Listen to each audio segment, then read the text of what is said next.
Thanks to ঝিঝি পোকা, কারণ হচ্ছে রোয়াংছড়ি স্টেশনের মধ্যে বাজেট ফ্রেন্ডলি একটা যদি রেস্টুরেন্ট বলা হয় বা একটা আড্ডার কারখানা বলা হয় তাহলে এটা হচ্ছে ঝিঝি পোকা। তো ভালোই লাগছে, কম বাজেটের মধ্যে স্টুডেন্টদের জন্য এটা খুব ভালো একটা কি বলবো একটা রেস্টুরেন্ট বা আড্ডা।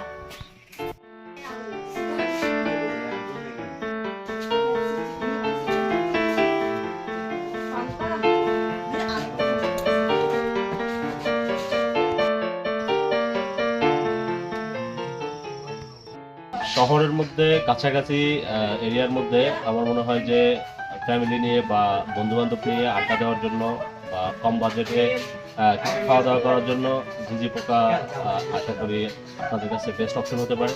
আমিও এসেছি, আমার কাছে পরিবেশটা ভালো লাগছে, খুবই মনোরম পরিবেশ, শান্ত জায়গা। এখানে বসে আড্ডা দেওয়া এবং হ্যাং আউট করা, বন্ধু বান্ধব নিয়ে সময় কাটানো এবং বাজেট ফ্রেন্ডলি, সবাই আসতে পারেন, আপনারা আমন্ত্রিত। পরিবেশটা আসলেই খুব সুন্দর।